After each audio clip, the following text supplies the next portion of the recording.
Welcome back to happy ಕುಟುಂಬ vlogs. ನಮ್ಮ 2025 ಮೊದಲನೇ ಟ್ರಿಪ್ಪು ಇಶಾ ಫೌಂಡೇಶನ್ ಚಿಕ್ಕಬಳ್ಳಾಪುರ ಅಥವಾ ಆದಿಯೋಗಿ. ಇದು ಚಿಕ್ಕಬಳ್ಳಾಪುರದ ಅಗಲಕುರ್ಕಿ ಗ್ರಾಮದಲ್ಲೇ ಇದೆ.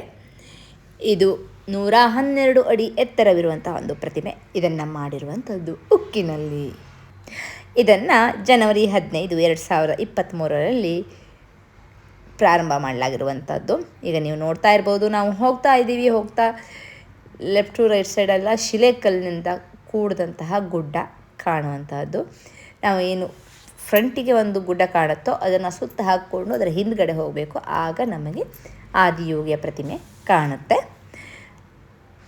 ನಾವು ಹೋಗ್ತಾ ಸನ್ಸೆಟ್ ಟೈಮ್ ಆಗಿತ್ತು, ಅಂದರೆ 5:30 ಆಗ್ತಾಯಿತ್ತು. ಹಾಗಾಗಿ ಫುಲ್ ಚೆನ್ನಾಗಿ ಕಾಣ್ತಾ ಇತ್ತು ಆ ಸೂರ್ಯನ ಇದು. ಮತ್ತು ಮುಂದೆ ಹೋಗ್ತಾ ಇದು ಮಿಸ್ಟ್ ಇದೇನೋ ಅಂತ ಫೀಲ್ ಆಗೋಕ್ಕೆ ಸ್ಟಾರ್ಟ್ ಆಗಿತ್ತು. ನಾವು ಇಲ್ಲಿ ರೀಚ್ ಆಗ್ತಾ 5:30 ಆಗಿದೆ. ಈಗ ನೀವು ನೋಡ್ತಾ ಇರ್ಬೋದು, ಕ್ರೌಡ್ ಜಾಸ್ತಿ ಆಗ್ತಾ ಇದೆ ಈಗ. ಅಂದರೆ 6 ಗಂಟೆ ನಂತರ ಮತ್ತು ಹೆಚ್ಚಾಗುತ್ತೆ, ಟ್ರಾಫಿಕ್ ಆಗುತ್ತೆ ಅಂತ ನಾವು ಸ್ವಲ್ಪ ಬೇಗ ಹೋಗಿದ್ವಿ. ನೀವಿಲ್ಲಿ ನೋಡ್ತಾ ಇರ್ಬೋದು ಆದಿಯೋಗಿ, ಅದರ ಎದುರುಗಡೆ ಒಂದು ಪುಟ್ಟ ಟೆಂಪಲ್ ಇದೆ. ಅದು ಯೋಗೇಶ್ವರ ಲಿಂಗ ದೇವಸ್ಥಾನ. ಅದರ ಎದುರುಗಡೆ ಇರುವಂಥದ್ದು ನಂದಿ. ಶಿವನ ಎದುರುಗಡೆ ಯಾವಾಗಲೂ ನಂದಿ ಇರುತ್ತೆ, ಹಾಗೆ ಇಲ್ಲಿ ಕೂಡ ಒಂದು ದೊಡ್ಡ ನಂದಿಯ ಪ್ರತಿಮೆ ಇದೆ. ಯೋಗೇಶ್ವರ ಲಿಂಗ ಟೆಂಪಲಲ್ಲಿ ಪೂಜೆ ನಡೀತಾ ಇರುತ್ತೆ. ಮತ್ತು ಅಲ್ಲಿ ಸೈಲೆಂಟ್ ಆಗಿರುವುದು ಮುಖ್ಯ. ಇನ್ನೊಂದು, ಮೊಬೈಲನ್ನು ಸೈಲೆಂಟ್ ಮೋಡಲ್ಲಿ ಇಡಬೇಕಾಗತ್ತೆ. ನೀವು ಇಲ್ಲಿ ಲೇಸರ್ ಶೋವನ್ನು ನೋಡ್ತಾ ಇರ್ಬೋದು. ಹಾಗೆ ಇದರ ಬಗ್ಗೆ ನಾನು ಸ್ವಲ್ಪ ಚಿಕ್ಕ ಇನ್ಫಾರ್ಮೇಷನನ್ನು ಕೊಡ್ತಾ ಹೋಗ್ತೀನಿ. ಇದನ್ನು ಫೌಂಡರ್ ಅಥವಾ ಕಟ್ಸಿದಂಥವರು ಜಗ್ಗಿ ವಾಸುದೇವ್ ಅಥವಾ ಸದ್ಗುರು ಅವರದ್ದು ಇದು ಆಲ್ರೆಡಿ ಕೊಯಮತ್ತೂರಲ್ಲಿ ತುಂಬಾ ಫೇಮಸ್ ಆಗಿದೆ. ಇಲ್ಲೂ ಕೂಡ ಅಷ್ಟೇ, ಬೆಂಗಳೂರಲ್ಲಿ ತುಂಬ ಫೇಮಸ್ ಆಗಿದೆ. ಲಾಂಗ್ ವೀಕೆಂಡೆಲ್ಲ ತುಂಬ ರಶ್ ಇರುತ್ತಂತೆ. ವೀಕೆಂಡ್ ಕೂಡ ತುಂಬಾ ರಶ್ ಇತ್ತು, ಆದರೆ ಲಾಂಗ್ ವೀಕೆಂಡ್ ಮತ್ತೂ ರಶ್ ಇರುತ್ತೆ ಅಂತ ಹೇಳ್ತಾಯಿದ್ರು. ಏನು ಯೋಗ ಸಾಧನವನ್ನು ಹುಟ್ಟುಹಾಕಿದ ಈ ಶಿವನ ಗೌರವಾರ್ಥವಾಗಿ ಇದಕ್ಕೆ ಆದಿಯೋಗಿ ಅಂತ ಹೆಸರು ಕೊಟ್ಟಿದ್ದಾರೆ. 112 ಅಡಿ ಎತ್ತರದಲ್ಲಿ ಇರುವಂತಹ ಆದಿಯೋಗಿ ಮಾನವ ದೇಹದಲ್ಲಿರುವಂತಹ 112 ಚಕ್ರಗಳನ್ನು ಮತ್ತು ಮೋಕ್ಷವನ್ನು ಪಡೆಯಲು ಶಿಫಾರಸು ಮಾಡಿದಂತಹ ಯೋಗ ಸಂಸ್ಕೃತಿಯ 112 ಮಾರ್ಗಗಳನ್ನು ಸೂಚಿಸುತ್ತೆ. ಆದಿಯೋಗಿ ಲೇಸರ್ ಶೋವನ್ನು ಆದಿಯೋಗಿ ದಿವ್ಯ ದರ್ಶನ ಅಂತ ಕೂಡ ಕರೀತಾರೆ. ಇದು 3D ಲೇಸರ್ ಶೋ ಆಗಿರುತ್ತದೆ. ಇದು ಆದಿಯೋಗಿಯ ಕತೆ ಮತ್ತು ಯೋಗದ ವಿಜ್ಞಾನವನ್ನು ಮನುಷ್ಯರಿಗೆ ಹೇಗೆ ನೀಡಲಾಯಿತು ಎನ್ನುವುದನ್ನು ತಿಳಿಸುತ್ತೆ. ನೀವು ಇಲ್ಲಿ ನೋಡ್ತಾ ಹೋಗ್ಬೋದು. ನೋಡಿದಾಗ ಯೋಗ ಪೊಸಿಷನ್ನು ಎಲ್ಲವನ್ನು ಇಲ್ಲೇ ಕ್ರಿಯೇಟ್ ಮಾಡ್ತಾರೆ ಆ ಲೇಸರ್ ಇದರಲ್ಲೇ. ಮತ್ತು ಯಾವ ರೀತಿಯಾಗಿ ಈ ಟೋಟಲಿ ಯೋಗದ ಬಗ್ಗೆ ಇರುವಂತಹದ್ದು. ಇದನ್ನು 14 ನಿಮಿಷ ಮಾಡ್ತಾರೆ. ಇದು ದಿನಾಲು 7 ಗಂಟೆಗೆ ಆರಂಭ ಆಗುತ್ತಂತೆ. ಒಂದು ಸ್ವಲ್ಪ ಆಚೆ ಈಚೆ ಆಗ್ಬೋದು, ಈಚೆ ಆಗೋ ಡೌಟು ಆಚೆ ಆಗ್ಬೋದು. ನಾವು ಹೋದಾಗ 7:30ಗೆ ಆರಂಭ ಆಗಿತ್ತು.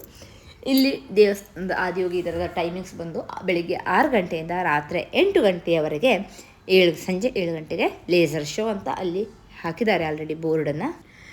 ನೀವು ಇಲ್ಲಿ ಹೋಗುವಾಗ ಲೇಸರ್ ಶೋವನ್ನು ನೋಡೋದಕ್ಕೆ, ಕೂತ್ಕೊಳ್ಳೋದಕ್ಕೆ, ಚಿಕ್ಕ ಮಕ್ಕಳೆಲ್ಲ ಇದ್ದರೆ ಏನಾದರೂ ಕೂತ್ಕೊಳ್ಳೋದಕ್ಕೆ ಮ್ಯಾಟು, ಮತ್ತು ಕುಡಿಯೋದಕ್ಕೆ ನೀರು, ಮತ್ತು ಸ್ನ್ಯಾಕ್ಸ್ ಏನಾದರೂ ತೆಗೆದುಕೊಂಡು ಹೋಗ್ಕೊಳ್ಳಿ. ಯಾಕೆಂದರೆ ಆ ಲೇಸರ್ ಶೋ ಸ್ಟಾರ್ಟ್ ಆಗುವಂಥ ಟೈಮಲ್ಲಿ ಅಲ್ಲಿರುವಂಥ ರೆಸ್ಟೋರೆಂಟೆಲ್ಲ ತುಂಬಾ ರಶ್ ಆಗಿಬಿಡುತ್ತೆ. ಹೋದರೆ ಕ್ಯೂದಲ್ಲಿ ತುಂಬಾ ನಿಂತ್ಕೊಳ್ಬೇಕು, ಮತ್ತು ಆಫ್ಟರ್ ಕೂಡ ತುಂಬ ನಿಂತ್ಕೋಬೇಕು. ಮುಗಿದ ತಕ್ಷಣ ನೀವು ಹೋದರೆ ಪರವಾಗಿಲ್ಲ. ಅಲ್ಲಿ ಆದಿಯೋಗಿ ಇದರಲ್ಲೇ ಅಲ್ಲೇ ಪಕ್ಕದಲ್ಲೇ ಒಂದು ಮಲ್ಲಿಗೆ ಮಾತು ಅಂತ ಒಂದು ರೆಸ್ಟೋರೆಂಟ್ ಇದೆ. ತುಂಬ ವೆರೈಟಿ ಸಿಗೋಲ್ಲ, ಬಟ್ ಚೆನ್ನಾಗಿದೆ ಫುಡ್ಡು, ಅಷ್ಟನ್ನು ಮಾತ್ರ ಹೇಳಬಲ್ಲೆ. ದೋಸೆ, ಬಿಸಿಬೇಳೆ ಬಾತು, ಪೊಂಗಲ್ಲು ಈ ರೀತಿಯದ್ದೆಲ್ಲ ಸಿಗುತ್ತೆ. ನಾವು ಕೂಡ ರಾತ್ರಿ ಅಲ್ಲಿ ಊಟ ಮಾಡಿ ದೋಸೆಯನ್ನು ತಿಂದು ಬಂದಿದ್ದು. ಯಾಕೆಂದರೆ ಅಲ್ಲಿ ಲೇಸರ್ ಶೋ ಮುಗಿದ ನಂತರ ಫುಲ್ಲು ಟ್ರಾಫಿಕ್ ಆಗುತ್ತೆ. ಅದಕ್ಕೆ ಎಲ್ಲರೂ ಎಟ್ ಎ ಟೈಮ್ ಹೊರಟು ಬಿಟ್ಟಾಗ ಸಹಜವಾಗಿ ಟ್ರಾಫಿಕ್ ಆಗೋದು. ಯಾಕಂದರೆ ಸ್ವಲ್ಪ ದೂರ ರೋಡು ನ್ಯಾರೋ ಇದೆ, ಅದಕ್ಕೋಸ್ಕರ ಅಲ್ಲಿ ಟ್ರಾಫಿಕ್ ಆಗುತ್ತೆ.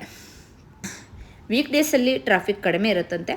ನಾವು ಹೋಗಿದ್ದು ವೀಕೆಂಡ್ ಅಂದರೆ ಸ್ಯಾಟರ್ಡೆ ಹೋಗಿದ್ದು, ಸೊ ಸ್ವಲ್ಪ ರಶ್ ಇತ್ತು. ಆದರೆ ನಾವು 9 o'clock ರಿಟರ್ನ್ ಹೊರಟಿದ್ದರಿಂದ ಸ್ವಲ್ಪ ದೂರ ಅಷ್ಟೇ ನಮಗೆ ಟ್ರಾಫಿಕ್ ಸಿಕ್ಕಿದ್ದು. ಅದರ್ವೈಸ್ ಮತ್ತೇನು ಟ್ರಾಫಿಕ್ ಅಂತ ಅನಿಸಿಲ್ಲ. ನಾವು ಈವ್ನಿಂಗ್ ಕೂಡ 5:30ಗೆಲ್ಲ ಅಲ್ಲಿ ರೀಚ್ ಆಗಿದ್ವಿ. ಆಫ್ಟರ್ 6 o'clock ರಶ್ ಆಗುತ್ತಂತೆ. ಇಲ್ಲಿ ನೀವು ಅರ್ಧನಾರೀಶ್ವರ ಇದನ್ನೆಲ್ಲ ನೋಡ್ಬೋದು. ಮತ್ತು ಚಿಕ್ಕ ಮಕ್ಕಳಿದ್ರೆ ಅಳುತ್ತಾರೆ. ಯಾಕೆ ಅಂದರೆ ಆ ಲೈಟಿನ ಇದು ಚೇಂಜ್ ಆಗ್ತಾ ಹೋದಾಗ ಹೆದರ್ಕೊಳ್ತಾರೆ. ನಾವು ಒಂದು ಸಮೃದ್ಧಿ ಹೇಳ್ತಾ ಇದ್ಲು, ನನಗೆ ಇದನ್ನು ನೋಡೋದಕ್ಕೆ ಆಗಿಲ್ಲ.